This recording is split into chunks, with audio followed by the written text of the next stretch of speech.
Bonjour le groupe, de retour aux fonctions cosinus. On va travailler maintenant les équations, les inéquations. Je vais faire comme avec la fonction sinus pour le besoin de la courbe. Je vais prendre l'équation qui est là et ensuite on va faire une inéquation. Juste pour voir c'est quoi la distinction. C'est quand même long puis dessiner 3-4 graphiques absolument pour rien. Quand on comprend bien comment on fonctionne, ben pourquoi pas le transférer vers un numéro similaire. Donc j'en profite pour faire une pierre deux coups. Donc, vous avez la question ici, pour quelle valeur de x a-t-on f de x égale 2? En passant, je vais en faire deux. Un exemple pour lequel on peut trouver la valeur du θ en radian dans le cercle Rigaud. Donc, on va voir le cercle Rigaud puis on trouve le θ en radian. Il y a un autre pour lequel on n'a pas la valeur dans le cercle Rigaud. Il faut faire arc cosinus ou si vous préférez cos moins 1. Donc, pour quelle valeur de x a-t-on f de x égale 2? Si f de x égale 6 cos de x plus pi sur 5 moins 1. Vous aurez remarqué qu'ici, j'ai été gentil, je vous ai fait ça feng shui. C'est déjà écrit correctement. Donc, on sauve beaucoup de temps. HK serait dans ce cas-ci moins pi sur 5 moins 1. Votre A vaut 6 et votre B vaut 1. Ce qui voudrait dire que votre période, c'est 2pi divisé par 1 et ça donne 2pi. Est-ce que je regarde le paramètre A et le paramètre B lorsque je veux tracer la fonction pour la fonction cos? Pas du tout. Je regarde simplement le A. Dans ce cas-ci, positif, je sais donc que mon mouvement va être un bonhomme sourire. Je tiens à ce que vous faisiez ça ici. Ça, c'est le HK. Ce n'est pas un point de la fonction. Bonhomme sourire veut dire qu'on est maximum joyeux. On part du maximum et on trace. Je me retrouve à vouloir mettre ça dans mon graphique. Ce qu'on va faire, on va le mettre ici. X, f de x, à moins pi sur 5. Je suis à moins 1. On va le mettre un petit peu plus haut, ça va être plus logique. Comme ça, nouveau repère. Est-ce que ça, c'est un point de la fonction? Pas du tout. Ce n'est pas un point de la fonction. Le premier point de la fonction, c'est le maximum, c'est-à-dire 6 plus haut. Moins 1 plus 6, j'obtiens 5. Donc ici. Et au plus bas, moins 1, moins 6, je vais donc être à moins 7. Donc j'ai mon maximum, mon minimum et le milieu. Je viens de trouver ce point-là. Maintenant, le dernier qui se trouve à être, je rappelle, une période plus loin. Si je prends moins pi sur 5 et que j'ajoute 2pi, c'est donc faire moins pi sur 5 plus 10 pi sur 5. J'obtiens 9 pi sur 5, la fin de mon mouvement, est nécessairement à 9 pi sur 5 et je me situe aussi au maximum, c'est ce point-là qui est ici. Entre les deux, évidemment, je suis au minimum. Le milieu entre moins 1 pi sur 5 et 9 pi sur 5, moins 1 plus 9, 8, divisé par 2, 4. Donc ici, à 4 pi sur 5. À 4 pi sur 5, je me retrouve à être au minimum, c'est-à-dire à moins 7. Et entre les deux, ben, je me trouve en plein milieu, c'est-à-dire sur mon paramètre K. Le milieu entre moins 1 et 4. Moins 1 plus 4 donne 3. 3 divisé par 2, ça fait 1,5. 1,5 pi sur 5, je multiplie par 2 en haut et en bas. Je me retrouve donc à 3 pi sur 10. 3 pi sur 10, je serai au milieu. Et entre 4 et 9, 4 plus 9, 13. 13 divisé par 2, je suis à 6,5. J'aime pas ça. Fois 2 en haut et en bas, je suis donc à 13 pi sur 10 ici. Et j'ai un mouvement qui fait quelque chose qui ressemble à ça, j'ai le fameux bonhomme sourire. Maintenant, je veux savoir pour quelle valeur de x j'ai f de x égale 2. À quel moment on a f de x égale 2? Ici, je suis à 5, donc le 2 se situe en quelque part ici. f de x égale 2. Encore une fois, vous allez voir qu'on va trouver deux valeurs normales. Il y a deux points de croisement dans ma fonction cosinus. Donc, on va mettre notre fonction égale à 2 et on va aller trouver notre valeur de x. 2 égale 6 cos de x plus pi sur 5 moins 1. Je vais y aller d'un coup. C'est-à-dire ici, je vais faire plus 1, ça va me donner 3. Puis quand je vais diviser par 6, 3 divisé par 6, ça va me donner une demi. Ou si vous préférez, 0,5. Je vous rappelle que x plus pi sur 5 correspond à un θ en radian. Est-ce qu'il y a un angle en radian dans le cercle Rigaud qui fait en sorte que la valeur du cosinus vaut une demi? La valeur du cosinus veut dire coordonnée x. Nous allons ici. Coordonnée x à une demi, j'ai deux valeurs. Je l'ai à pi sur 3, ici, et je l'ai à 5 pi sur 3. Donc, pi sur 3 et 5 pi sur 3. Ici, on a pi sur 3 et 5 pi sur 3. Ça veut dire que ce qui est là est équivalent à mes deux valeurs. X plus pi sur 5 égale pi sur 3 ou x plus pi sur 5 égale 5 pi sur 3. Évidemment, on va soustraire pi sur 5. Notre dénominateur commun va être 15 dans ce cas-ci. Donc, 5 pi sur 15 moins 3 pi sur 15. Pour ma première valeur de x, j'obtiendrai 2 pi sur 15. Et pour la deuxième, ben, même chose. On va avoir ici fois 5 fois 5, je vais avoir 25 pi sur 15 moins 3 pi sur 15. Ce qui me fait comme valeur 22 pi sur 15. 2 pi sur 15 et 22 pi sur 15. Je vais ajuster mon graphique parce que je vois que je l'avais fait peut-être un peu. Si je fais ça ici, on voit qu'on est dans le positif. Ici, 2 pi sur 15. Ici, 22 pi sur 15. Maintenant, il ne reste plus qu'à donner la réponse. La réponse, je vous rappelle que ces valeurs-là reviennent à chacune des périodes. C'est important d'ajouter les multiples de périodes. Je vais écrire ma réponse. J'écris donc f de x égale 2. F de x égale 2 pour toutes les valeurs de x appartenant, pas appartenant, c'est pas un intervalle que je donne, attention, pour toutes les valeurs de x qui sont égales à. Et là, je mets mes moustaches. 2 pi sur 15 et 22 pi sur 15. Attention, ici, j'en ai vu quelques-uns la semaine passée dans le devoir qui oubliaient d'ajouter les multiples de période à ça. Ma période est de 2 pi. Je retrouve à chaque multiple de 2 pi, plus loin, une autre valeur comme ça. Évidemment, il faut que le n appartienne aux entiers. Je ne peux pas faire 1,2 bond de période. Il faut que je fasse 1 bond de 2 pi, 2 bond de 2 pi, 3 ou moins 1 bond de 2 pi, moins 2 bond de 2 pi. Et à ce moment-là, je peux retrouver mes valeurs qui sont ici. Mais qu'est-ce que j'aurais répondu si la question avait été pour quelle valeur de x a-t-on? On va appeler ça question 2. F de x plus petit ou égal à 2. Donc, la même question, mais au lieu de dire égal, j'ai plus petit ou égal. J'aurais fait exactement la même chose. Je serais allé chercher mes paramètres, j'aurais fait mon graphique, j'aurais tracé mon 2, j'aurais trouvé mes deux valeurs. Maintenant, plus petit, je me pose la question. Plus petit, est-ce que je veux tout ce qui est en haut ou tout ce qui est en bas? Nécessairement tout ce qui est en bas. Je vois donc que c'est de 2 pi sur 15 jusqu'à 22 pi sur 15. Je pourrais donc dire que f de x est plus petit ou égal à 2 pour toutes les valeurs de x appartenant. Là, c'est un appartient puisque je donne un intervalle. Je veux dire de là jusqu'à là. Appartenant à l'intervalle inclus, parce qu'on a l'égal, 2 pi sur 15 jusqu'à 22 pi sur 15. Encore là, j'attire votre attention sur le fait que j'ai laissé un espace à côté. Pourquoi? Parce que cet intervalle-là, on le retrouve à chaque multiple de période, tel que n appartient aux entiers.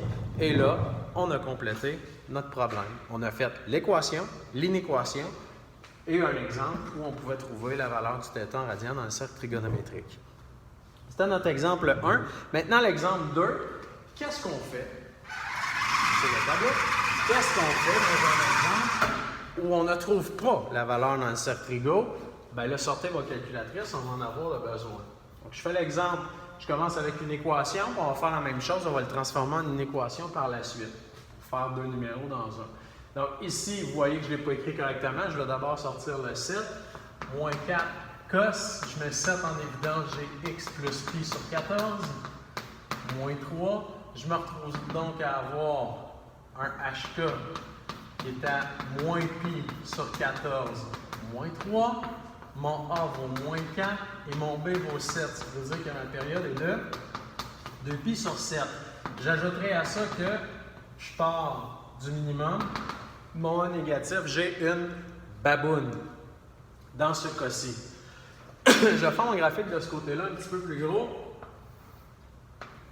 J'ai ça ici, x, f de x. Je vais aller chercher mes points importants. Je commence avec le hk, moins pi sur 14. On va mettre ça ici. et moins 3. J'ai quelque chose qui ressemble à ça. Moins 3, c'est le milieu, hein? C'est la partie qui est ici. Je sais que je vais 4 plus haut et 4 plus bas. Donc, je vais aller jusqu'à 1 et je vais aller jusqu'à moins 7. Et puisque mon mouvement part au minimum, je sais que ici, oups, je pars au minimum. Et là, je vais aller chercher ce point-là, qui se trouve à être une période plus loin. Je donne moins pi sur 14. Une période plus loin, mais c'est 2 pi sur 7. C'est donc moins pi sur 14 plus 4 pi sur 14, qui me donnera 3 pi sur 14. Donc, moins pi sur 14, je vais aller jusqu'à 3 pi sur 14. Et je vais être, encore une fois ici, au minimum, puisque j'ai trouvé ce point-là. Maintenant, le milieu entre les deux. Le milieu entre moins 1 et 3. Moins 1 plus 3, ça donne 2. 2 divisé par 2, ça fait 1. À pi sur 14, je suis exactement entre les deux. Et là, je me trouve au maximum. Il me reste à trouver les milieux entre les deux. Bien, le milieu entre moins 1 et 1, nécessairement, c'est 0. J'ai donc un point qui passe exactement ici. Donc, 0. Pi sur 14, évidemment. Et le milieu entre 1 et 3 pi sur 14, bien, c'est 2 pi sur 14. Encore une fois, ici, je suis au milieu. Et là, je peux dessiner mon bonhomme baboune. Et je cherche à savoir, dans cet exemple-ci, à quel moment je serai égal à moins 5. Imaginons que moins 5 se trouve là. Deux endroits, là et là. Donc, je vais effacer ma partie de gauche. On va en profiter pour l'utiliser pour faire l'équation. On va mettre tout ça égal à moins 5 et on va aller isoler notre valeur de x. Moins 5 égale moins 4. Cos 7x plus pi sur 2, moins 3. Je vais isoler x, je vais y aller d'un coup encore une fois. Plus 3, on va avoir... Ben oui, Julien, tu as trouvé une valeur qui se fait dans le sac frigo. Fait qu'on ne mettra pas moins 5, on va mettre moins 6. Ça va être plus drôle. Donc, moins 6. Oups. On va mettre moins 6 ici. Moins 6. Moins 6, parfait.